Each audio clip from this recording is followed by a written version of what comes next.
নমস্কার বন্ধুরা, ফেমাস দোলনস কিচেনে আপনাদের সবাইকে স্বাগত জানাই। চলে এসেছি আপনাদের জন্য নতুন একটা রেসিপি নিয়ে, কেএফসি স্টাইলের স্মোকি গ্রিল চিকেনের রেসিপি। এবং এই রেসিপিটা কিভাবে বাড়িতে খুব সহজ পদ্ধতিতে তৈরি করবেন সব কিছুটাই আমি ডিটেলসে আপনাদেরকে বলে দেবো। আর আজকের রেসিপি যদি আপনাদের ভালো লাগে তাহলে কিন্তু আমার রেসিপিটা আপনাদের আত্মীয় বন্ধুবান্ধবদের সাথে এবং রিলেটিভসদের সাথেও কিন্তু শেয়ার করে দিতে পারেন, তাহলে তারাও বাড়িতে এই রেসিপিটা ট্রাই করতে পারে। তবে আশা করব আমার আজকের রেসিপি আপনাদের ভালো লাগবে। আসুন আজকের রেসিপিটা আমি শুরু করি। রেসিপি তৈরি করার জন্য এখানে আমি প্রথমে একটা বোল নিয়েছি আর তার সাথে নিয়ে নিয়েছি চিকেনের ড্রামস্টিকগুলো। সেগুলোকে ভালো করে ধুয়ে পরিষ্কার করে নিয়েছি আর এভাবে কাট লাগিয়ে নিয়েছি। এভাবে কাট লাগিয়ে নিলে এর ভেতরে ভেতরে খুব সুন্দরভাবে কিন্তু মশলাগুলো ঢুকে যাবে। এখন আমি এখানে একটা ন্যাচারাল কালার দেওয়ার জন্য সর্ষের তেল দিয়ে দিলাম আর দিয়ে দেবো এখানে কাশ্মীরি রেড চিলি পাউডার। আর এইভাবে যদি আপনারা এই কাশ্মীরি রেড চিলি পাউডারটা তেলের সাথে মিশিয়ে দেন তাহলে একদম কিন্তু দারুণ কালার আসবে।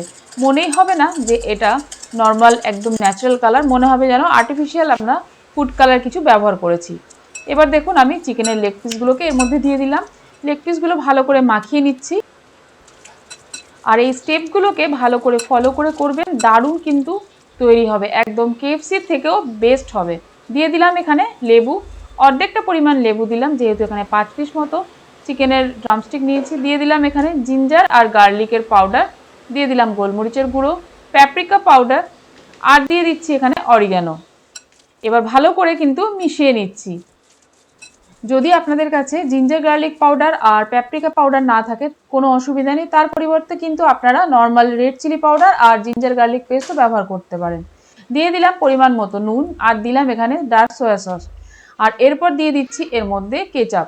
আপনারা নর্মাল কেচাপও ব্যবহার করতে পারেন, আমি এখানে হট অ্যান্ড স্পাইসি কেচাপ ব্যবহার করেছি। এবার মেখে নিয়ে তারপর আমি এটা ওভারনাইট কিন্তু স্টোর করে রেখে দেবো ফ্রিজে, একদম ভালো মতো খুব সুন্দর কিন্তু ম্যারিনেট হয়ে যাবে। যদি আপনাদের কাছে হাতে সময় না থাকে সেক্ষেত্রে আপনারা মোটামুটি 3-4 ঘন্টার পরও করতে পারেন। পরের দিন আমি একটা ফ্রাই প্যান বসিয়ে দিয়েছি গ্যাসের উপর। ফ্রাই প্যানের মধ্যে সামান্য অয়েল ব্রাশ করে দিয়েছি।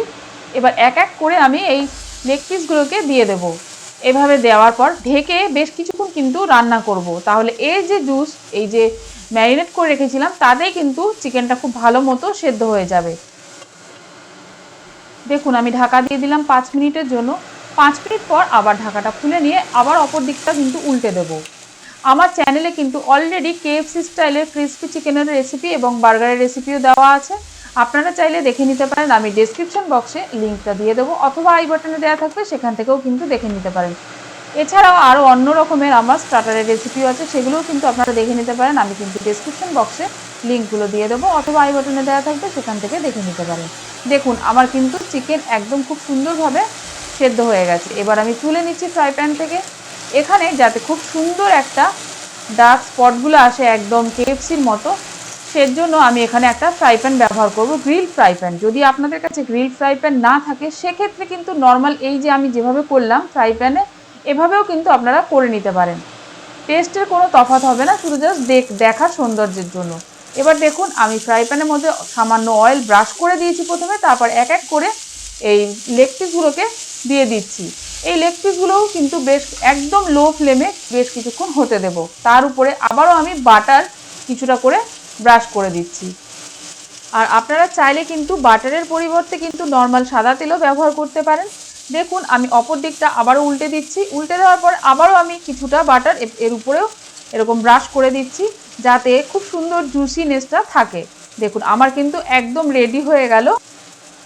স্মোকি ফ্লেভারের জন্য আমি কিন্তু এখন একটা চারকোল বসিয়ে দিয়েছি গ্যাসের উপর, ভালো করে পুড়িয়ে নেব। দেখুন আমার কিন্তু এখন পোড়ানো হয়ে গেছে। এখন আমি গ্যাসের ফ্লেমটা লোতে দিয়ে এবার চারকোলটা একটা বাটিতে বসিয়ে দিয়েছি, সামান্য তেল দিয়ে দিলাম। এবার ঢাকা দিয়ে দিচ্ছি। কয়েক সেকেন্ডের জন্য কিন্তু এটা করব এই প্রসেসটা। এবার কিন্তু আমার গ্যাসের ফ্লেমটা আমি অফ করে দিয়েছি, একদম দেখেছিলেন লোতে ছিল। এইভাবেই লো ফ্লেমে কয়েক সেকেন্ডের জন্য কিন্তু ঢাকা দিয়ে করবেন, দেখবেন খুব সুন্দর কিন্তু এর ভেতর ভেতর মশলাগুলোও ঢুকে যায় এবং স্মোকি ফ্লেভারটাও দারুণ হয়। এখন কিন্তু আমি পরিবেশন করছি গরম গরম। আজকে কিন্তু আমার একদম রেডি হয়ে গেল কেএফসি স্টাইলের স্মোকি গ্রিল চিকেন। আপনাদের আজকে আমার এই রেসিপি কেমন লাগলো সেটা কিন্তু অবশ্যই আমাকে কমেন্টের দ্বারা জানাবেন। আর দেখলেন কতটা জুসি হয়েছে। এভাবে আপনারা বাড়িতে ট্রাই করবেন, আশা করব আপনাদের সকলের ভালো লাগবে। আর ভালো লাগলে কিন্তু লাইক ও সাবস্ক্রাইব করে সঙ্গে থাকা বেল বাটনটা প্রেস করে নেবেন। আর আপনি যদি আমার এই রেসিপিটা ফেসবুক পেজ থেকে দেখে থাকেন তাহলে কিন্তু পেজটা লাইক ও ফলো করে নেবেন, তাহলে যখনই আমি নতুন কোনো রেসিপি আপলোড করব সবার প্রথম কিন্তু আপনার কাছেই নোটিফিকেশন চলে যাবে। আবারও চলে আসবে একটা নতুন রেসিপি নিয়ে। সঙ্গে থাকুন, সুস্থ থাকুন, ভালো থাকুন। ধন্যবাদ।